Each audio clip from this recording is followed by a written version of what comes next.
Good afternoon and welcome. I'm Brad Kane, editor for the Worcester Business Journal, and we're happy to have all of you joining us today for this special webcast, Building a Better Business Through Diversity, Equity, and Inclusion. Creating diverse, inclusive workplaces isn't just the right thing to do. It's a critical part to developing and maintaining a culture of respect and equity in your workplace. Research indicates that companies who focus on building an inclusive work environment can both increase productivity and encourage innovation, in addition to improving the bottom line. Our panel today will discuss the importance and some best practices for fostering a more diverse, equitable, and inclusive environment at your organization. This session today is brought to you by the support of our presenting sponsor, Fidelity Bank. Fidelity Bank is a community-based bank in Leominster with 13 banking centers from Winchendon to Millbury to Needham. Their unique life design approach to banking includes a straightforward but powerful four-step care process that every one of their bankers uses when working with clients.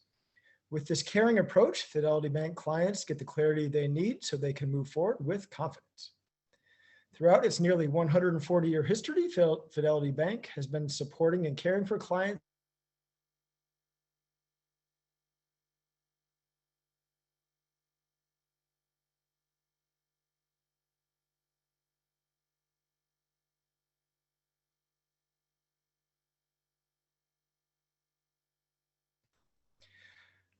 before we jump into the panel discussion, just quickly, a couple of notes for the audience. If you have a question, please type it into the Q&A box and we'll get to as many of your questions as we can. Today's webcast is being recorded and a link to the recording will be sent to you all after the event. All right, let's get started. Our panel that we have joining us today are Dr. Eric Dickson, President and CEO of UMass Memorial Health, Stacey D. Luster, Esquire, who is General Counsel, Assistant to the President, Employment and Equal Opportunity at Worcester State University, Edward Manzi Jr., who is Chairman and CEO of Fidelity Bank, Alicia Mills, who is Vice President of Talent and Inclusion at Worcester Polytechnic Institute, and Valerie Zolezzi-Wyndam, who is founder and owner of Promoting Good LLC in Upton. So first question, I would like to open up to the whole panel, but Ed, I think I'll pick you as sort of the one to speak first. Obviously, 2020 brought a lot of change, and I think in the wake of George Floyd's murder, a lot of organizations you saw committing themselves, saying they were committing to diversity, equity, and inclusion. So now we are a year past that, and in the year since we sort of saw a lot of these promises made, what changes in progress or lack thereof have you seen towards diversity, equity, and inclusion in the last year, particularly in your own organizations? And again, Ed, I'm going to send it to you, and then Dr. Dickson, Eric, if you want to jump in right after that. Well, thank you. Thank you for having me on this program, and look forward to hearing and sharing our experiences. That's a great question. I mean, when I think about that, the bank has had a long culture of an inclusive environment, and but it was never. I like to call it we were unconsciously competent, I guess is how I would say it. In prior years. I mean, on the boardroom wall at our bank, there's a saying. It says, if you value the differences in people, those differences will produce value, and that's been in there for 15 years. And so the corporate culture of the bank has been very inclusive. Really by our nature, and I remember the Business Journal did a story a few years ago on diversity, gender diversity in the boardroom and at the executive level, and we were profiled in there as being one of the leaders in gender diversity. But it wasn't the issue as we describe it today. We weren't intentional about it, and so when the George Floyd murder was on the front page of the newspapers and in the headline story, it really obviously got the attention of the whole world.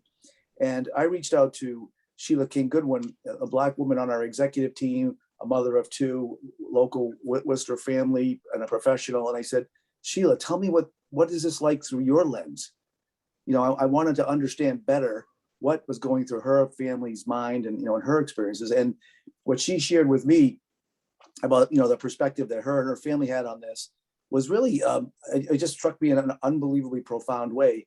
You know, on paper, I like to say on paper, Sheila and her family look the same as me and my family, but for the color of their skin and her life experiences were so different because of that. So, you know, that kind of moved us to think, what are we going to do as an organization? There was a lot of pressure to put out a statement and, you know, say something. But we said, you know, I was kind of like, I don't want to just get out and say something. I want to do something. So that's when we mobilized at the, you know, at the highest levels of the organization. We put together the board, and we created an advisory committee made up of leaders, of diverse leaders within the bank and outside the bank.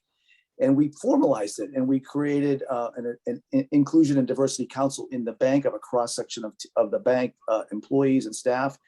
And, you know, in that last year, we have made a lot of progress. We built out a charter. We set up objectives. We put a budget in. We started spending money to help educate and increase awareness and improve the world that we touch at Fidelity Bank. So, you know, we got a lot of work to do, but that was a real catalyst for us to go from, you know, unconsciously competent to consciously competent and be much more intentional about our efforts in this important effort. That's tough to follow, Ed, and thank you for the opportunity to be on the panel. And I love this group that you've put me in with. And I'm going to use a medical analogy, if you don't mind, since I'm sitting here in my white coat, is that I think, you know, if you look in the last year and 2 years, we were that patient of sorts that didn't know they were sick. And once we figured out that we were sick and that we had a disease, we didn't know the extent of it until we started to dig in a little bit. And I think, you know, coming out of especially the George Floyd murder, we spent a lot of time imaging ourselves and looking at ourselves and trying to understand the extent of the problem. And unless we did that, I don't think we could have applied the appropriate treatment. And so we did a lot of work with our employee resource groups, and I met with every single one of them, and Valerie helped me with a lot of that work. And it was eye-opening. And to hear stories from our own employees. And I remember one woman telling me that, you know, she cried in her car because of the way she had been treated, but she didn't want anybody to see her. And she felt like it was because she came from another country that she was treated in that way. And it just breaks your heart. And you're saying that happens in the organization that I lead. It was unimaginable. And so as we looked at this, we had to understand, well, what's the root cause of the problem? And, you know, in addition to structural racism, which is a hard treatment, is a hard thing to cure, we came to the conclusion that, again, with help from specialists, is that, you know, we all have these implicit biases. And this is really hard for me to say, but I just have to acknowledge that growing up in America and watching American TV and hearing American politics, I likely have implicit biases against people of color. It's not my fault. I didn't do it intentionally, but I have them. And therefore, the only way to overcome them is bring them to the conscious and know about them and deal with them. And so that, you know, the first layer of a multi-layer therapy for us has been to start with the very most senior leaders within the organization, including myself, and start to do implicit bias training to understand that you might be making decisions despite your best intents and that are biased against people of color. And that's really hard to say. And, but once you can say it, you can be aware of it and you can do something about it. And for us, I would say that's been the biggest change. I think our leadership team would have had a very hard time saying that a year ago. And I think every member of our leadership team, including members of our team that are persons of color, would say that today. And unfortunately, right now, there's many organizations across this country, healthcare and other industries, that don't even know they're sick, that don't even know they acknowledge that they have a problem, and therefore they're never going to get the help that they need. So at least, hopefully, we're on our way into a healing journey to become a more inclusive organization that provides every one of our caregivers with a sense of belonging. And I'm happy with our progress, but I'm not at all satisfied with where we are today. We got a long way to go. Thank you, Eric. I will follow by sharing that. I think Eric is talking about what works if you are serious about this work, right? I think in the past 2 years, we've seen a lot of, not from everybody, but from many organizations, right? A commitment to say that these issues matter. But I think where some organizations have failed is in not to either not recognize or understand the learning and the change in behavior that has to be sort of a deep and long commitment. And so it has been a pleasure for me to watch Dr. Dickson and his team's evolution and to help them, move from struggling to have the conversations to be able to more openly talk about those issues. But I think the organizations that are getting it right are the ones who are recognizing that there is that move from unconscious to conscious, but that is not enough, right? So how are each of you going to be accountable to make sure that you're always acting consciously and that your strategies, are advancing that commitment? And I think the organizations that are going to struggle, and I want to go back to what you said, Ed, the organizations that put out a statement thinking that that's all that they had to do, I think those are the organizations that are that will have failed if they don't act on that intention. Well, I'm going to take the leap and try to follow these two brilliant people. And I think rather than just give my own comments, I just want to play off of a comment that Dr. Dickson made about employee resource groups.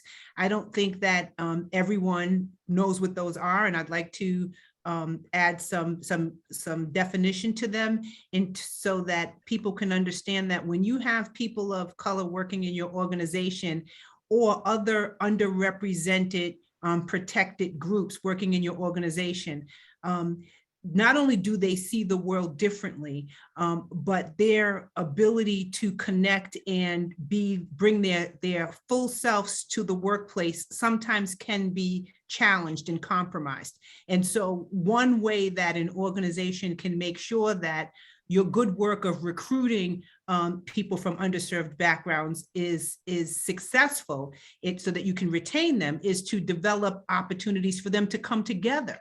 In the olden days, when I was first entering this world of work, we were told, it was whispered in our ears that we shouldn't hang out together. You shouldn't all the Black folks shouldn't sit together in the cafeteria together, like Dr. Beverly Tatum said, because it gives some sort of an impression. But what Dr. Tatum let us understand is that that's a survival mechanism. And so for organizations to create opportunities for people with like experiences, similar worldviews to come together openly and support that is huge. So organizations that don't have those critical masses, I'm going to do a plug, Brad, for the Chamber of Commerce's Diverse Professional Roundtable. You can get a membership for your employees to be a part of the Diverse Professional Roundtable, and then they can have their affinity groups more on a regional basis if you don't have that critical mass within your organization. But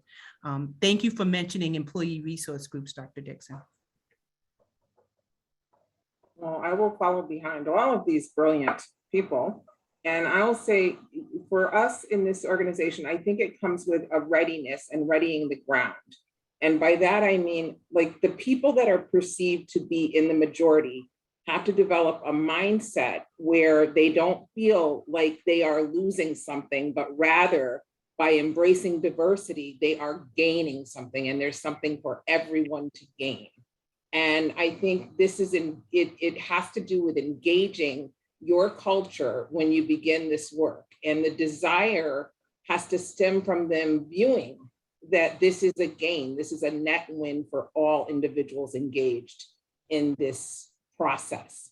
And I want to use the example for me, when we think about diversity work, I often comes to mind is if you look at Major League Baseball, right? It's predominantly white sport, okay?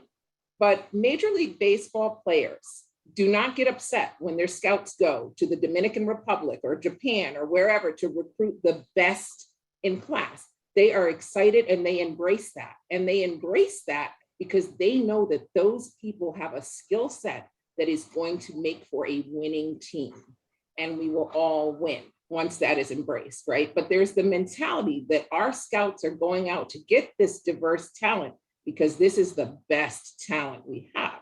Now in corporate, the mindset comes that when we start talking about DEI initiatives, that somehow when we say we need to widen our net, we need to broaden our diversity, they believe that it's kind of an activity of letting anyone in because we're not necessarily seeking the best and the brightest and the most capable. So I think it has to do with really readying your culture for this work and for these changes.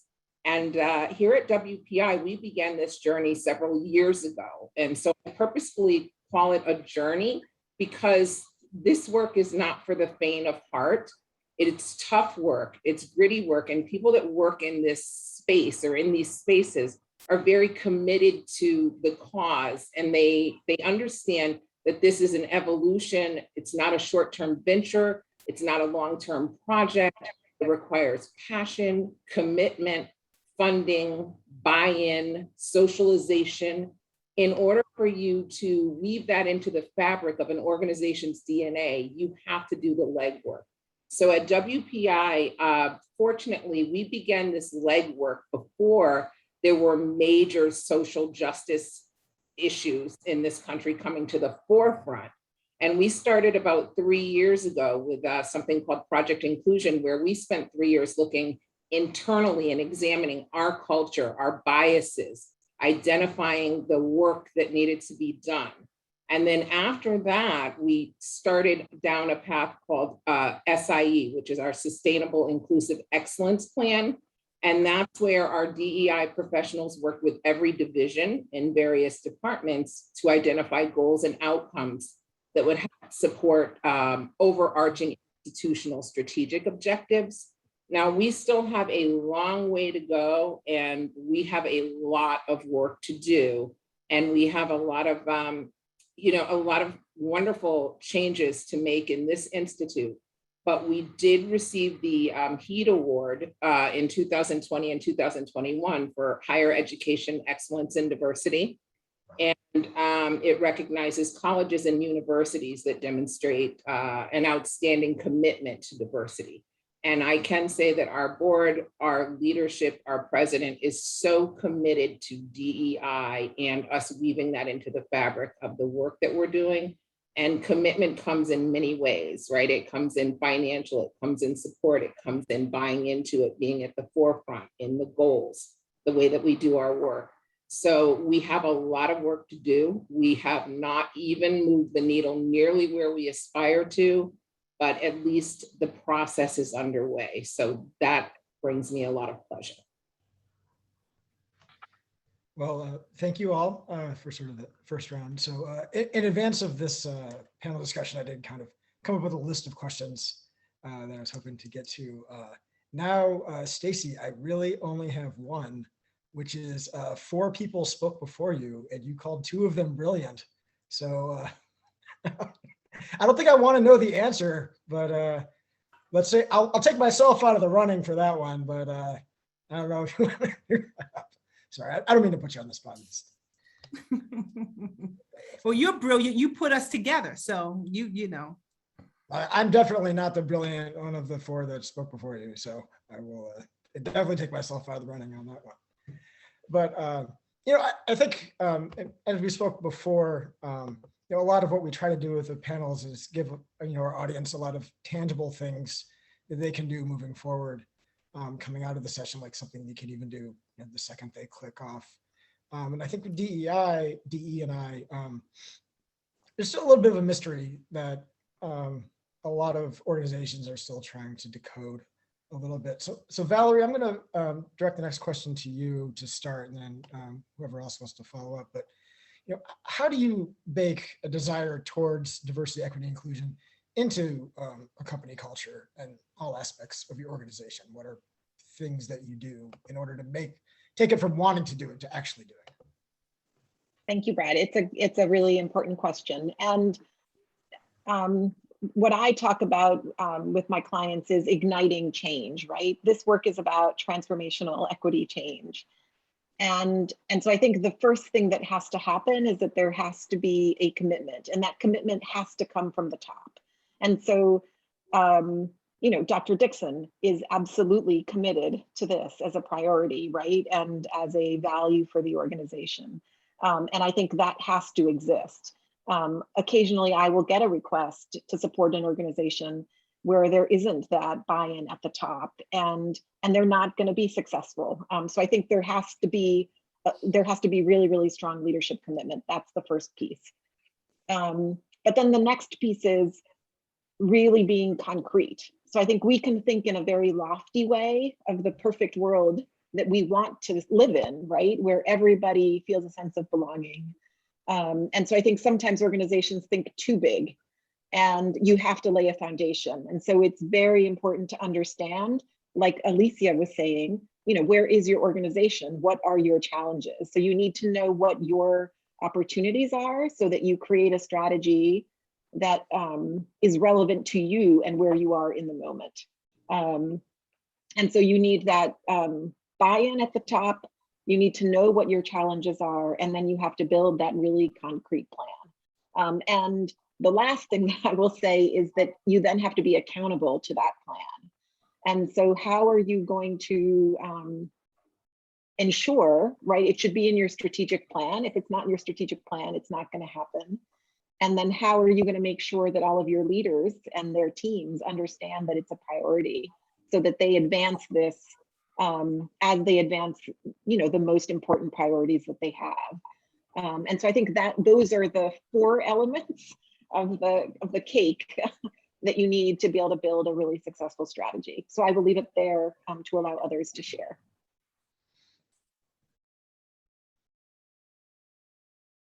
Yeah, I would agree with everything you said. I amplified the strategic plan component of it, where we decided to put it as one of our enterprise objectives and built a detailed plan around it and put it into the incentive plans of the key leaders of the bank.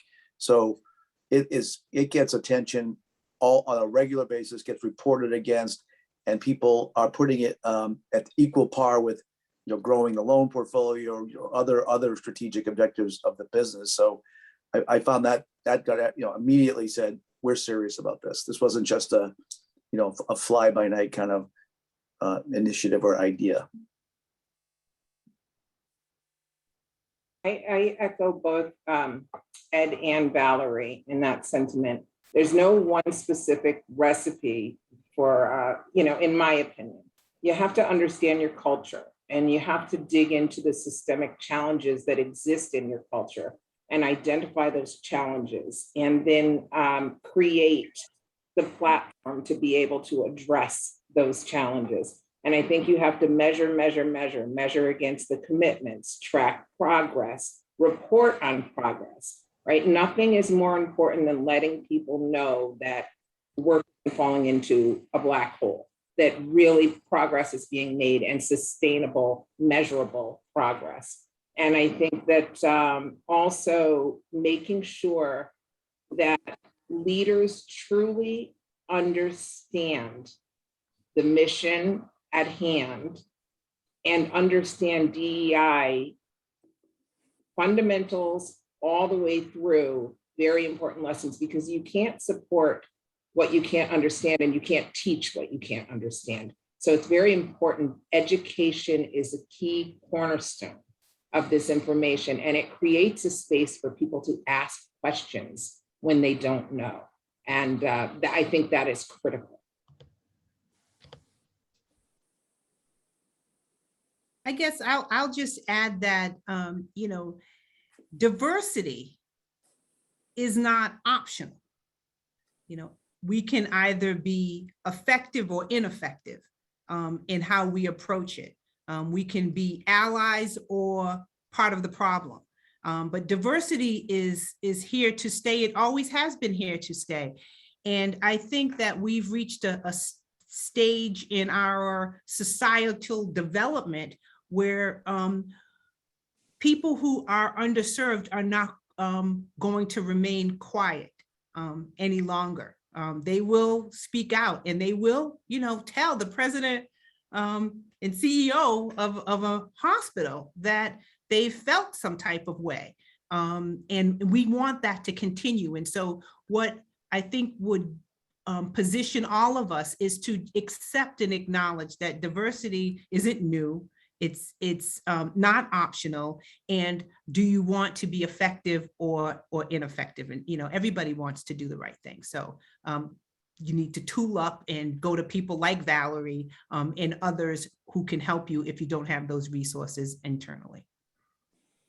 And I think really recognizing that in any crisis, whatever it is, there is opportunity. And for us, in addition to being the right thing to do, this is an incredible strategic opportunity for us. Our number one problem at UMass Memorial is getting qualified people into positions. Everybody's dealing with this in every industry. It's a staffing shortage.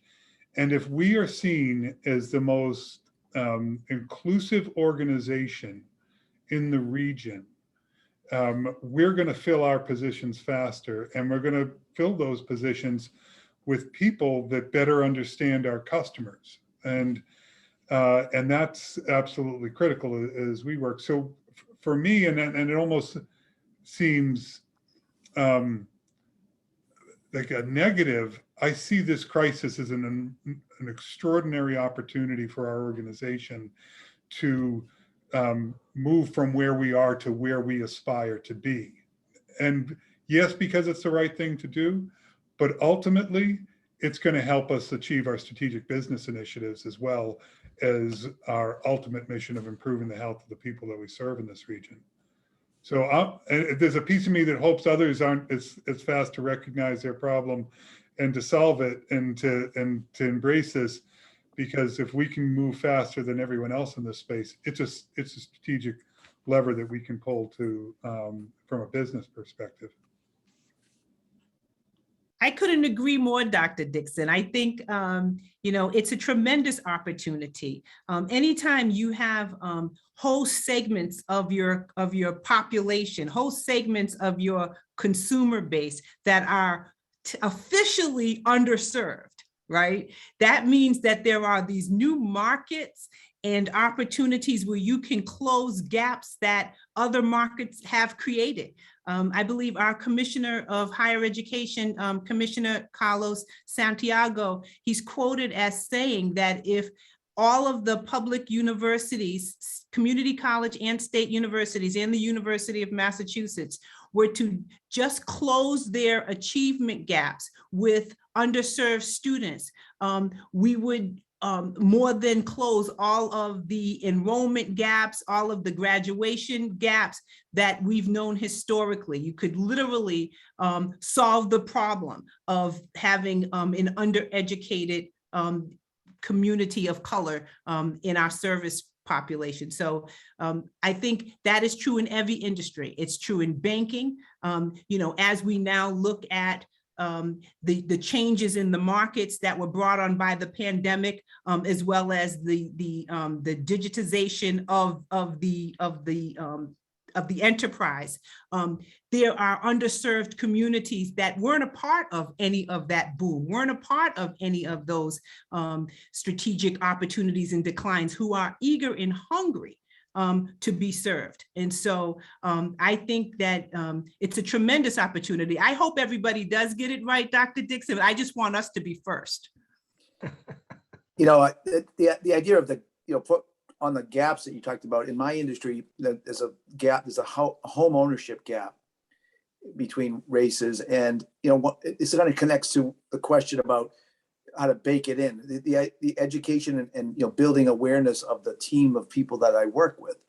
We have a servant leadership document that says we assume the best intentions of everyone, and I would say everyone that works at the bank, they're good, well-intended, caring people, but what they don't know could hurt them. So we've been spending time on educating them. And, this home ownership gap is not a new thing. In my own education, in my journey here, I look back and read about the original GI Bill and some of the government funded, housing initiatives in the 40s had redlining built into the government program on purpose. So this is 70 years of structural, institutional head start that we have to overcome. It's hard to overcome 70-year head start, but it takes intention. But before you even can do it, you have to understand where it came from and how it started and why. So, that's an industry-specific observation, but unless you know that, you can't do anything about it.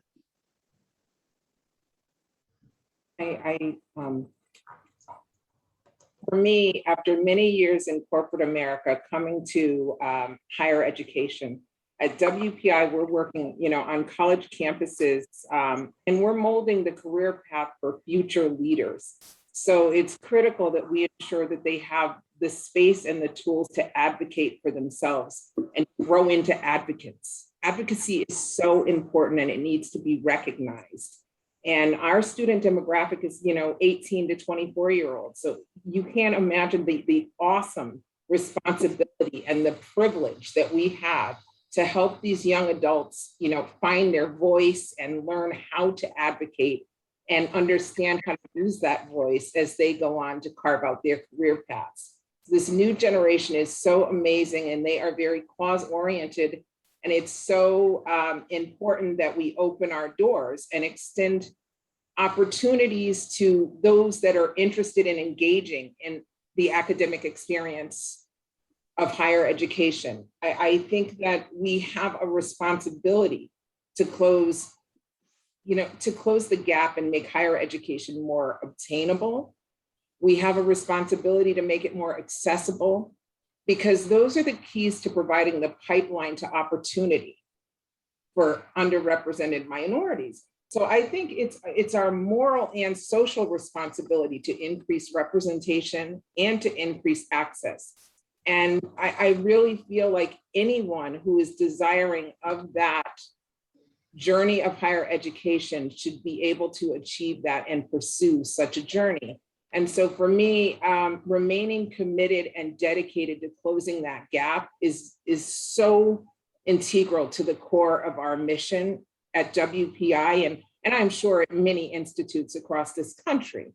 It's one of the many reasons that I feel like I'm so dedicated to the mission here, is just offering and being able to increase opportunity to underrepresented minorities and just pave the way. I just think it's a moral responsibility that we all have to future generations. And to Ed's point, and there's centuries of things that have been structured against many of these populations, and treating everyone equally is not going to get us to an equal place, because you've got 2 centuries of racism that have held certain populations back, and so you have to do something that is different for that population.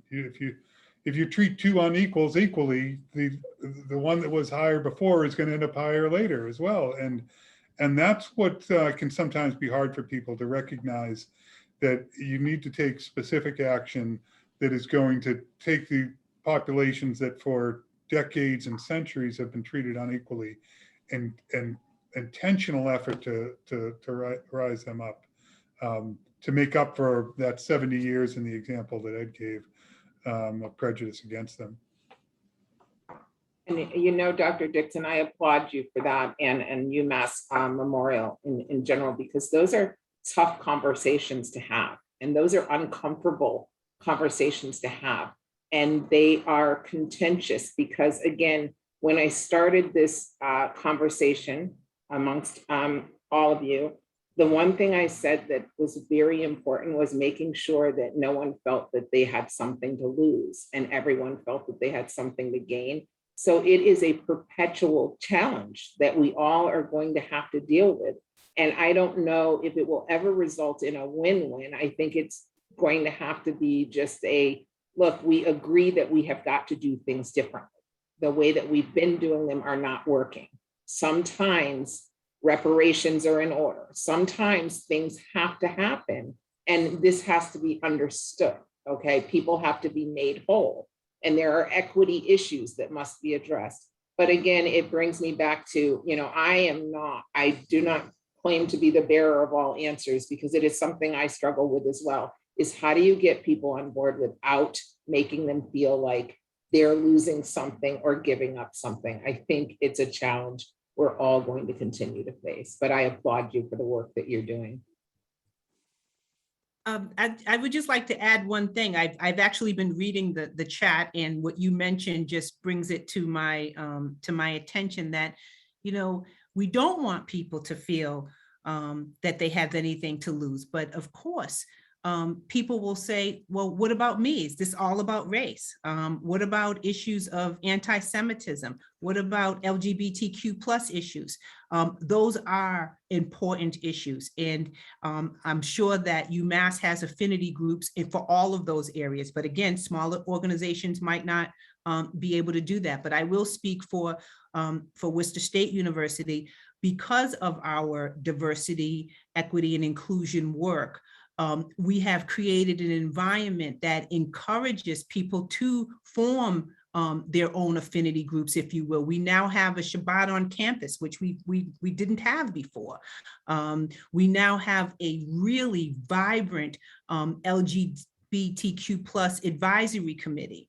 And we've always had a Pride student group, but I think you create an environment, a culture of DEI that it transcends race and invites other people to raise their hand and acknowledge their pain, their trauma, and their need to have affinity groups as well. And I think that's good. I think that's good for institutions and community building. And what I like about that is when at the beginning of this, we intentionally put the word inclusion first, inclusion and diversity. And I think you said this earlier, that diversity is a given, right? So it's just a fact. And we think, you know, we work hard to have diverse workforce and represent the community that we serve, but that's not enough.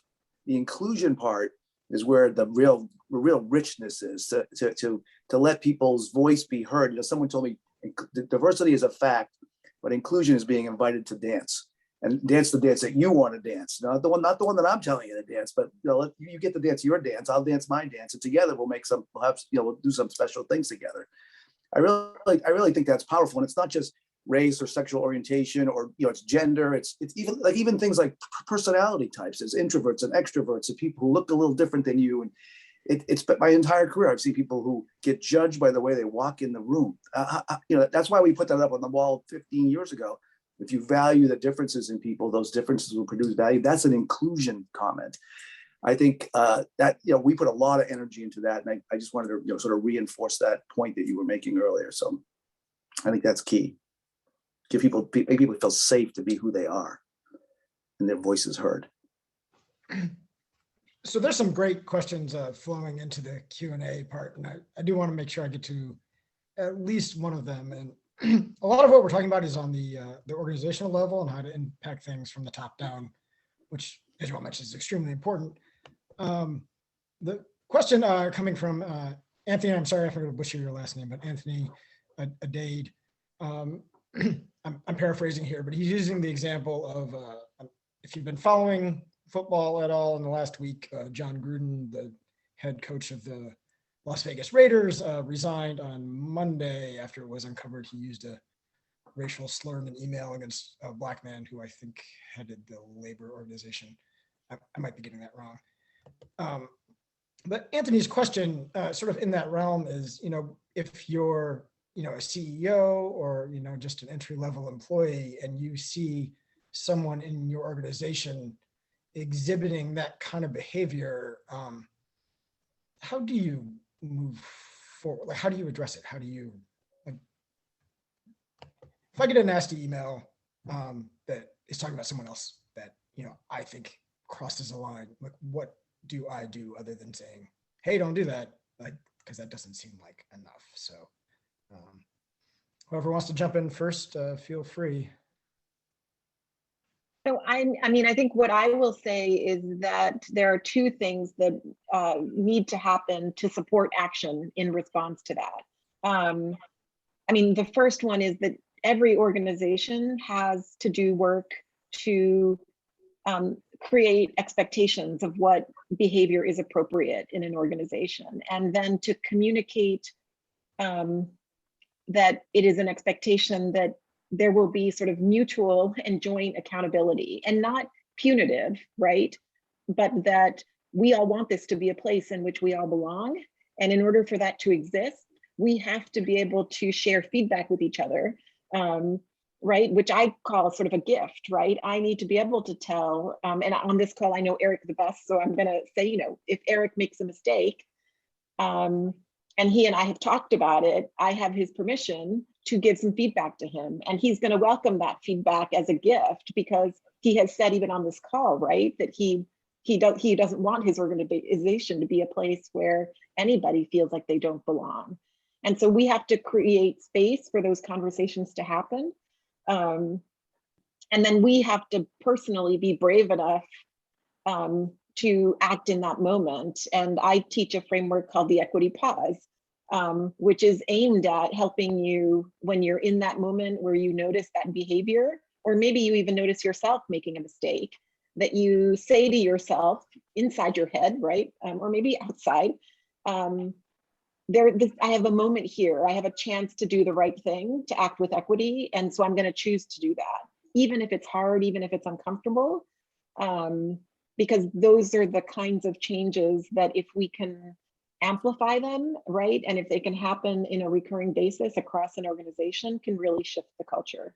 And I think if we don't do those things, and if we know that there are behaviors like that happening and we choose not to do something, then through our silence, we are sending a message that isn't in line with the commitment that we're saying that we have. So I will leave it there and invite others to share their voices.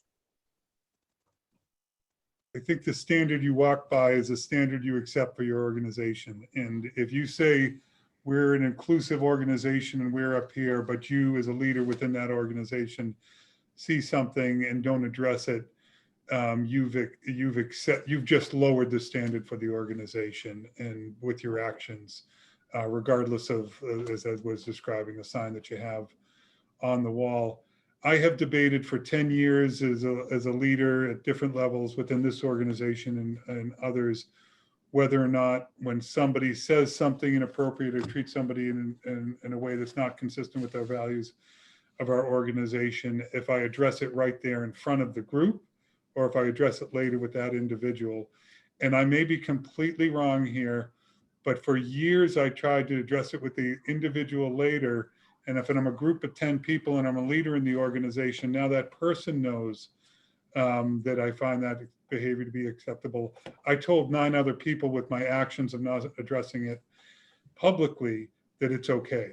And so have now taken the position and coach and mentor people that you have an obligation as a leader. If somebody, if you see behavior that's not consistent with the values of your organization, you call them on it right then and there in front of everybody else, and in the nicest way that you can.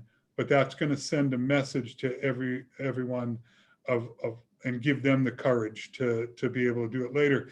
The problem is that when somebody attacks you in some way, or you feel like you've been insulted in some way, you immediately go to a place psychologically where you'll shut down, or your response when it comes out will not be a good one.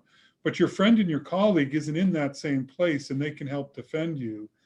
And it means the world to them. And so for me, you have to address it right then and there, publicly, in the most respectful way that you can, because if you don't, you're sending a message to people in your organization that behavior is okay.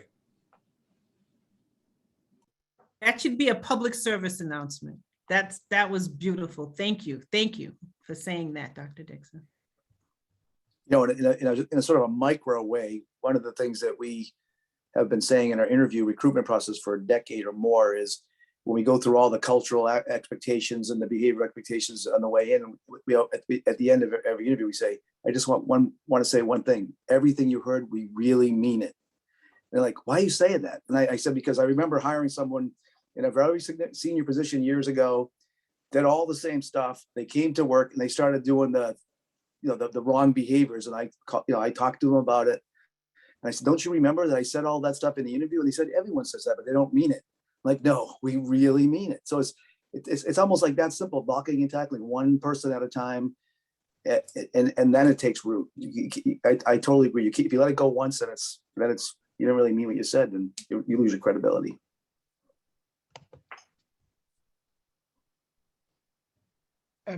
Just a quick follow-up on that from the audience. So Eric and Ed, I think you're, of course, in positions of privilege where someone says something, you can correct it immediately, but in all instances, those people are going to be your subordinates. What if the behavior happens in the other way? What if, me as middle manager hears something from the senior management that says, like, what's the next step for me, I guess? And I'll maybe, I don't know who wants to lay in there, but feel free. Ed can go first. I mean, I think, Eric leaned into this early. Like when we talk about this, we say it as a mutual accountability thing. I go out of my way to say, if all these things are written down in documents, we talk a lot about it, but they don't live in the paper. They live in each one of us. We need to hold each other accountable. These are aspirational statements. We all make mistakes. If you see me doing it, I want you to talk, I want you to call me in and say, you're not living up to the standard. I need help too. So I try to make it really safe for people to do that with me. And I suppose, if I want to think about it structurally, organization, we do have a separate channel. They could go to the HR director if it was really, unsavory or something inappropriate. There's a clear line that goes, around me. But if it's me, that's the way I try to roll every day. And I just try to, just make me, I'm just one of, just as human as everyone else in that room. I make those mistakes. I'm working hard to be the best I can be, but I need you to help me be better. So that's kind of how I do it. I think you have to create an environment where you seek feedback so that you can get better. And this is not a space that I feel like an expert in now, and certainly didn't 2 years ago. And then Valerie mentioned it. I said, if I make a mistake and I say something in the wrong way, or I use a term there's a better term out there, please correct me. And the first words out of my mouth will be thank you, because I said this to the rest of my team, and if we're going to start talking about this, we need to create a safe space. And so, and one day I said, said sexual preference instead of sexual orientation to describe a population, and it is not the appropriate term. And one of my gay members of my team said, I just want you to know that this would be the preferred term for people like me. And I said, thank you. And really, now I've never made that mistake again. And then I saw somebody go up for the Supreme Court and said they made the same exact mistake. And I sent her a text and said, boy, she needs you as a coach. And I think you create an environment where you want the feedback so that you can get better, and you create a safe environment, then that allows us to grow. But if you create an environment where I'm on eggshells all the time and I'm afraid I'm going to make a mistake, and then I'll just shut down and be quiet. And there are a lot of CEOs that, have, because they're so afraid of making a mistake. Instead of everything else, if I make a mistake, help me learn from it. And then I think Ed talked about this, that's the way you want all leadership teams to be. But unfortunately, with us, with 900 managers at UMass Memorial, we're not going to get 900 people that are like that. You have to create alternatives and easy ways for them to have a hotline, and that's what we have, to call in and to make a complaint, to bring something to people's attention, and they have to know that it has been addressed. But I obviously prefer that we have leaders in the organization that want the feedback, because I've never got better at anything where everybody told me I was always doing a perfect job of it. It's only with that feedback that you grow. No, I think that's right. And what I would just add is that, you know, if in an organization, the challenge is at the very, very top, then I think, I mean, this is why it is so important for boards to also be very deeply engaged in this work, both learning and strategy, because sometimes, you know, it's a board that might have to give some feedback, and you know, and ensure that the senior leader, you know, has the skills and the values, right, that are in line with this. If this work of DEI is important to the organization, and so it's important at all levels of the organization. And then I guess the last thing that I want to add is that at a societal level, people are paying attention, and so I think, and you know, the NFL issue, right? It became an issue because of public pressure, and so I think it also now is a huge risk if you have leaders, particularly leaders at higher levels, who are not learning and evolving, and those issues can come back and cause serious risk to organizations. And so we don't want to wait till those risks become reality, but really proactively manage these issues and manage them in a way that's helping people to evolve and to grow. Again, sort of as much as possible from a positive preventative perspective. And I think, you know, Valerie, just to tag on to that, what both you and Dr. Dickson spoke to, I see in the chat someone saying the way to handle that situation is similar to John Gruden issue, is to make sure that you have diversity in the upper levels of your organization. I think that's fine to have diversity in the upper levels, but what you have to have too is a safe space and a receptive leadership team that's cohesive and that believes that your best intention is really just that, your best intention. And there's no hidden agenda there. And I think that's up to the leader, the president, the leader, to that environment known to others and that desire.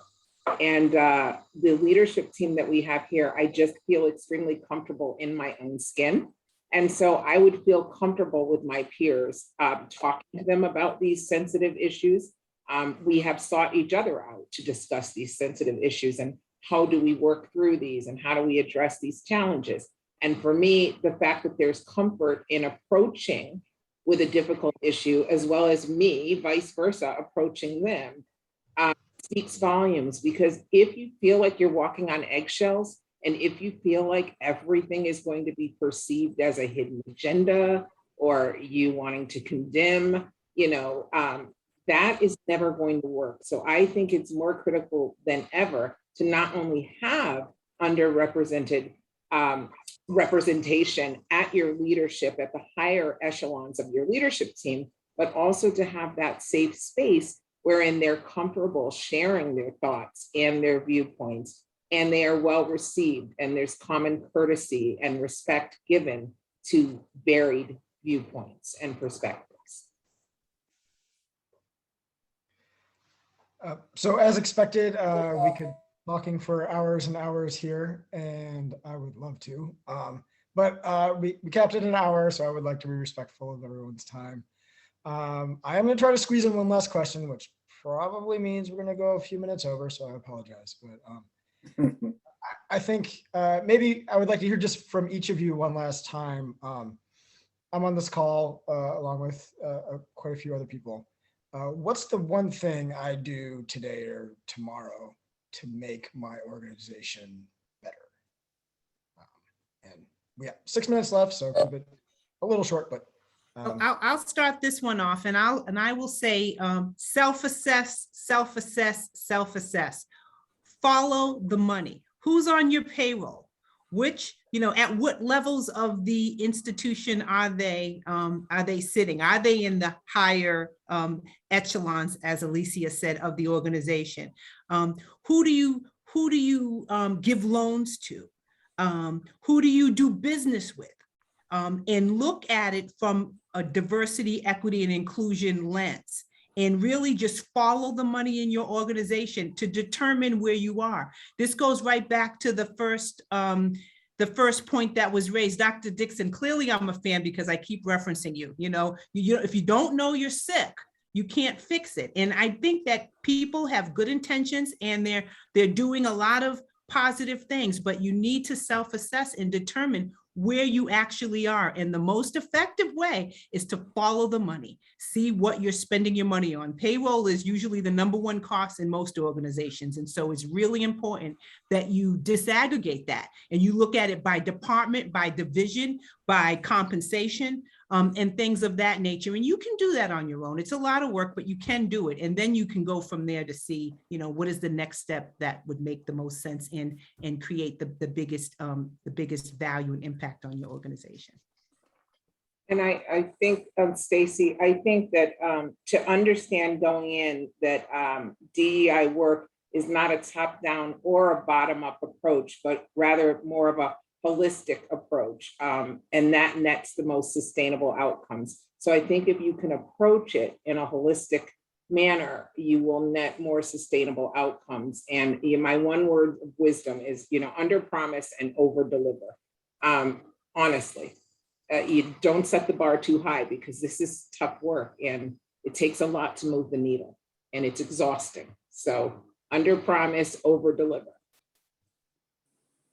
And I will say, be realistic about what you can achieve. It is critical that every employee understands that they have a responsibility to move this work forward, right?